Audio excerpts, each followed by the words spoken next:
We have Megyn Kelly, we have Tucker Carlson, and in this video, basically what happens is, and I'm sure you guys have already heard this, Taylor Swift endorsed Kamala Harris. She blasted it on her social media, right? And look, Megyn Kelly's got something very, very special to say to Taylor Swift. I'm not going to spoil it. We get right into it. Without further ado, let's rock. Okay. Do you think Taylor Swift, who apparently endorsed Kamala Harris just the other day, will have, I know, I'm not here to endorse Taylor Swift, trust me. Will this have an effect? What's the significance of this? I don't know whether it will have an effect. I mean, supposedly some 350,000 people have rushed to some website to register to vote or to express interest in potentially doing that. But young people don't generally vote. And I don't think people who at this point in the election cycle had not registered to vote are not going to do it because of Taylor Swift. But let's set that to the side. Screw you, Taylor Swift. Oh, you came out right with it. That's how I would think. She didn't hold back. I told you guys, hey, look, this is not clickbait. We don't do clickbait over here. Back to the video. This woman has got she's a billionaire.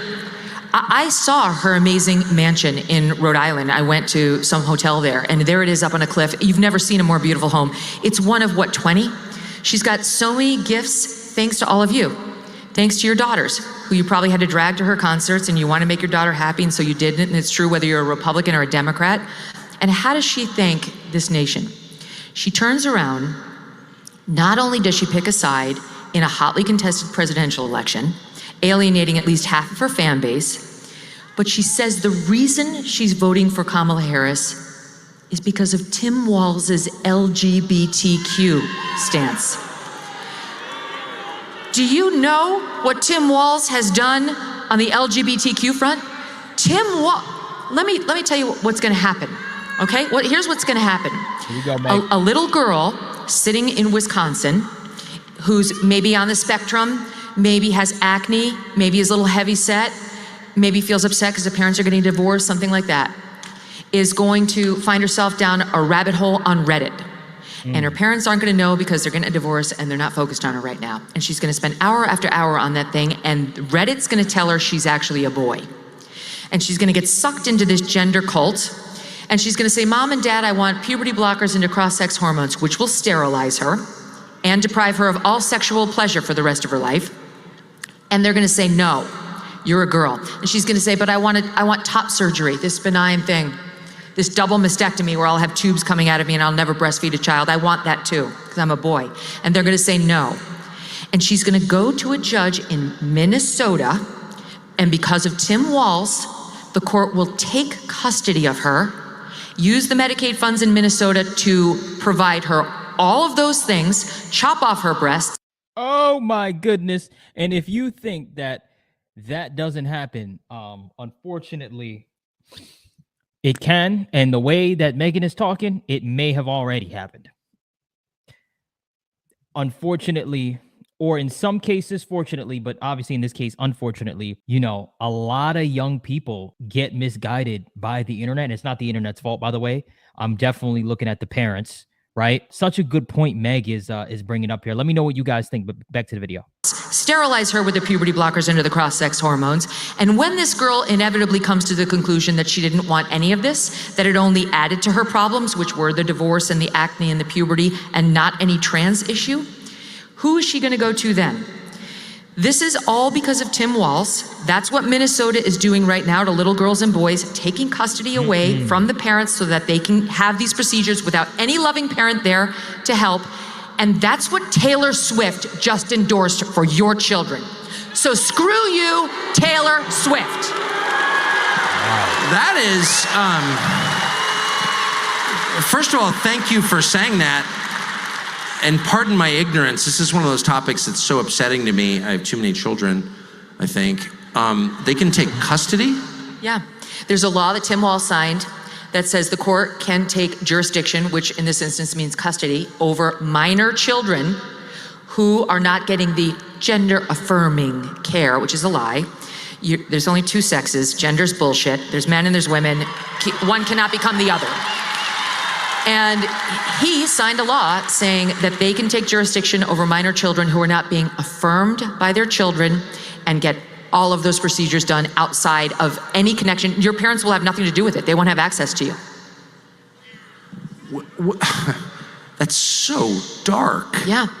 I have to say, I look at, you were describing how rich Taylor Swift is. Why isn't she happy? Good question. I mean, listen, what is she, like 32? I don't know what she is. She's young. She's never had a relationship that works. She makes a lot of money off of writing about it.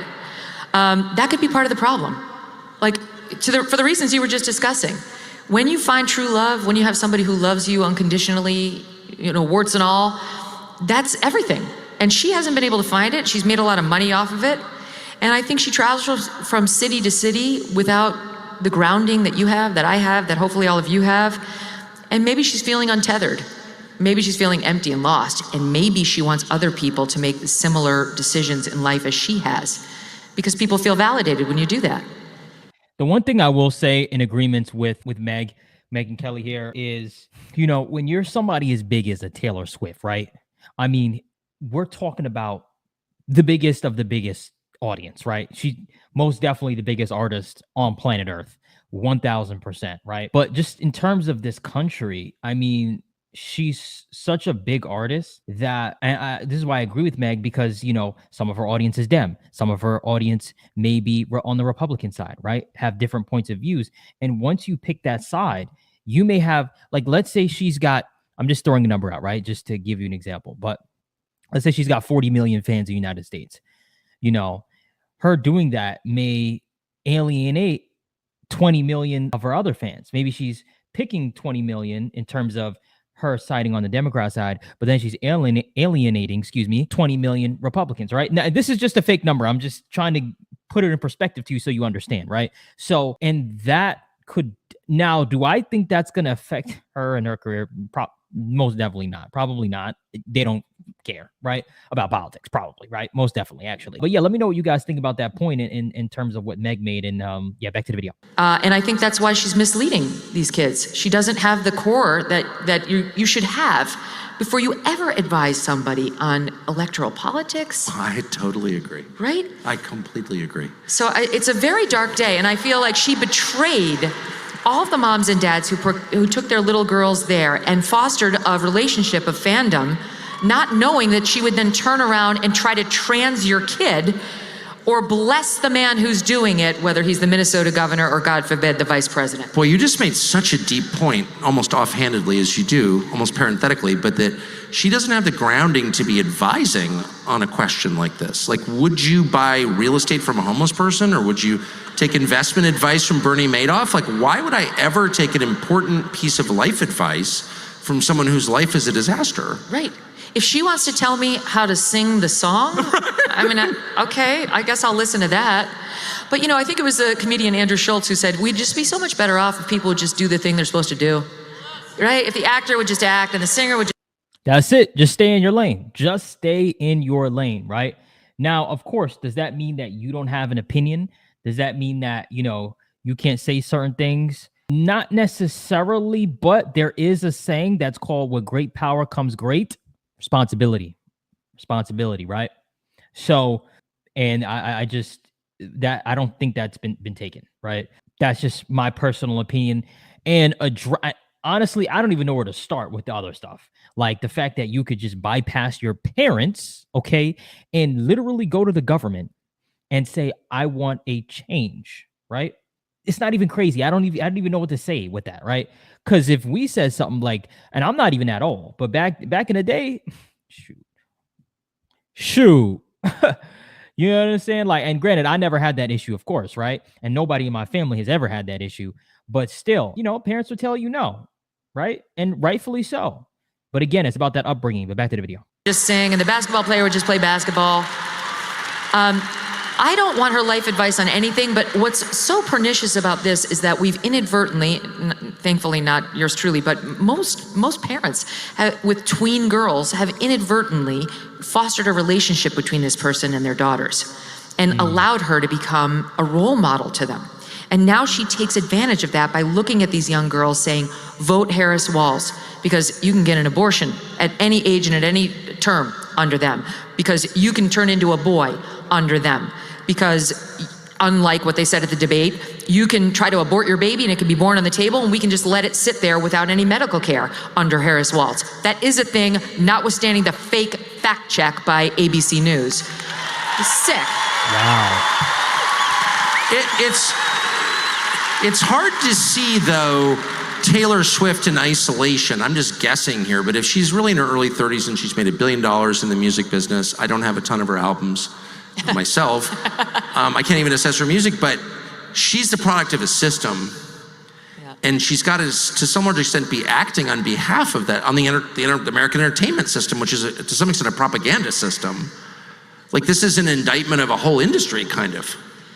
I mean, the problem with big movies and big, rock and roll or records or pop is a lot of people who are drawn to those industries are empty inside to begin with.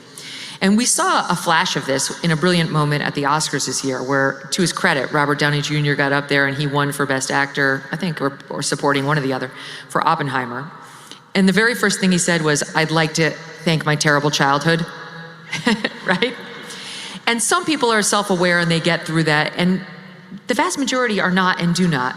And so they go to these industries like becoming a pop singer or becoming a Hollywood actor because they're seeking fame and to fill a void. And they think that these artifices are going to do it. If I can just become rich, if the people will just love me, if people will give me a golden statue, somehow I'll feel validated, like I matter, like none of the bad stuff that happened to me is consequential.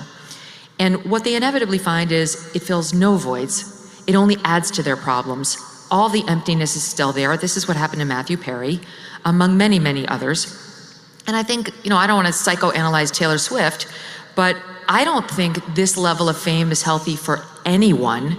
We've started to make her some sort of an idol, and that's sick on our part. I try to counter-program this with my kids all the time, saying she's a singer. She sings some good songs. That's it. She's not someone to look up to, and let this be a lesson to us all, that we don't foster that kind of a relationship with a stranger who's chosen to go into one of these very damaging industries, because then they've got your kid in the palm of their hand and they can use that power for evil. Bingo. Megyn Kelly nailed it. And you have to be careful. You have to be careful to what you show. If you have kids, what you show your kids.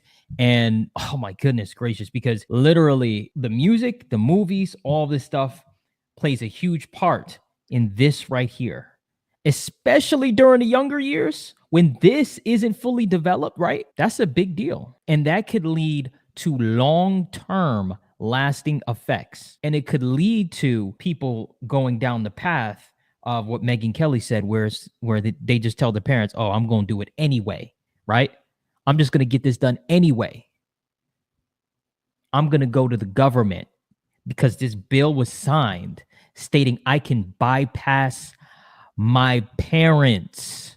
Listen to that. It's crazy. Beyond crazy, right? Anyway, that's pretty much it, guys. Let me know what you think about what Megyn Kelly said. That is my personal opinion. And thank you guys for watching. Make sure you slap the like button and kick the subscribe button twice. Thank you for watching. Until next time, peace.